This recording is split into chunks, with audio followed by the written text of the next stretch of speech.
아침에 멀리서부터 오시느라고 수고 많으셨습니다. 근데 제가 국회에 4년 있으면서 항상 이런 토론회들을 많이 주최하기도 하고 행사에 참여하기도 하고 하는데 그럴 때마다 매번 느끼는 게 있습니다. 어느 토론회나 동일한 상황인데 정말 들어야 될 사람들은 아무도 안 오고 안 들어도 다 아실 만한 분들만 모여가지고 서로 박수치고 있어요.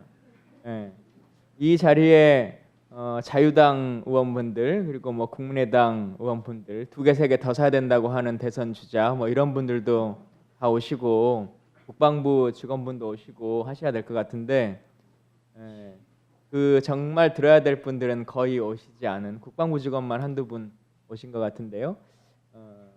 좀 안타깝다는 먼저 말씀을 좀 드리고 싶습니다.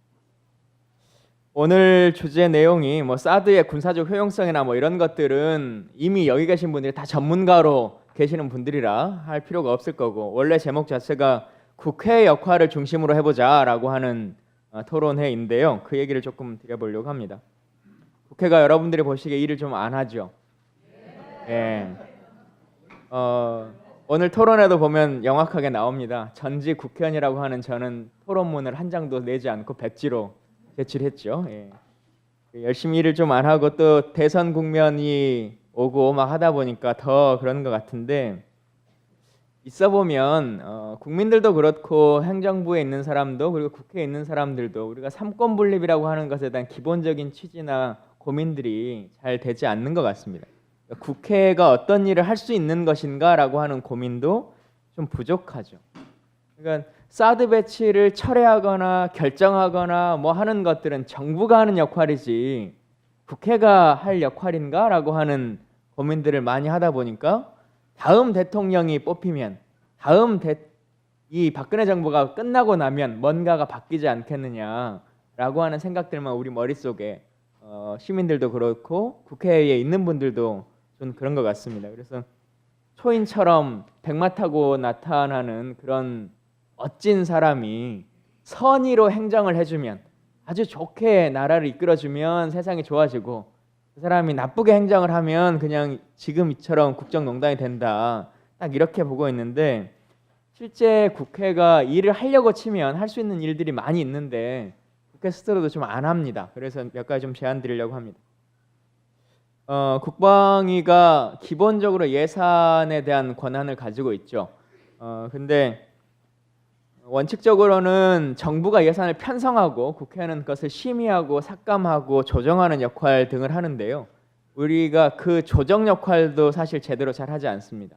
그리고 잘못된 일이 있으면 처벌적 예산 삭감을 할 수 있는데 처벌적 예산 삭감을 잘 하지 않습니다. 어떤 사드 문제든 아니면 어떤 사이버 사령부의 대선 개입이든 잘못된 행정행위가 벌어진다면 그에 상응할 만한 예산 삭감을 명확하게 명징하게 보여줘야 되는데 국회가 좀 그러지 못한 부분에 있어서 이번에는 좀 명확한 처벌적 예산 삭감이 필요하겠다. 국회 국방위원회 안에서라고 하는 부탁의 말씀을 드리고요. 게다가 지금 정부가 국회가 동의하지 않기 때문에 쉽게 말하면 국방부가 가지고 있는 국가의 땅을 팔아서 그냥 하겠다라고 하는 거지 않습니까? 이제 그렇게 치면 국방위는 존재할 필요가 없죠. 사실 국방부가 지금 가지고 있는 자산만 가지고 있으면 한 몇 년간은 정부 예산 아무것도 없이도 올해는 탱크 팔고 내년에는 비행기 팔고 해가지고 할 수 있을 겁니다. 그러면 계속 그렇게 하도록 한번 두는 것도 방법입니다. 그러니까 제가 말씀드리는 건 국회가 할 수 있는 권능이라고 하는 것을 행정부에게 증명해 줘야 되는데 지금 우리 국회가 지금 그런 모습들을 잘 보여주지 않고 있는 것 같습니다. 그래서 그것을 이 자리에는 안 계십니다만 나중에 국회의원들을 만나 뵙게 되면 그 얘기를 좀 명확하게 해주시기를 바란다 말씀드리고요. 국회 비준도 사실 동일한 사안인데 이게 협정문이냐 양해각서냐 아니면 원천적인 무효냐라고 하는 논쟁의 범위를 넘어서서 조약문으로 문서로 맺어진다 손 치더라도 지금 정부가 뭐 YRP나 이런 것처럼 따로 비준서로 국회에 제출할 때만 하는 거잖아요. 그냥 자기들끼리 만들어 서명문으로 만들어 놨어도 국회로 비준안을 안 넘겨주면 안 되는 것인데 그게 법률상 문제가 있다. 지금 법리 미비다라고 하는 부분을 느끼고 있다면 국회가 지금이라도 이것과 관련해서 법조항을 신설해야 된다고 생각합니다.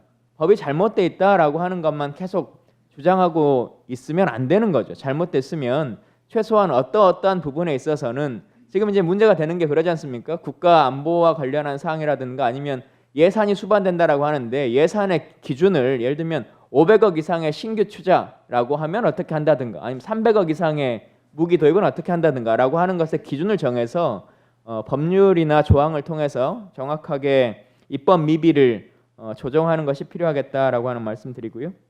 시간이 1분밖에 안 남았는데 지금 이제 대선 주자들이 대선 이후에 결정할 테니 그때까지 좀 멈춰달라라고 하는 요구들을 많이 하고 있는데 이 부분은 사실 좀 사실관계를 더 정확하게 바로잡아야 됩니다. 국방부가 지금 이 사드 논쟁을 정치적으로 악용하고 있기 때문에 발생하는 문제이지 선거 이후로 미뤄달라 뭐하라라고 하는 말 자체가 아닌 거죠.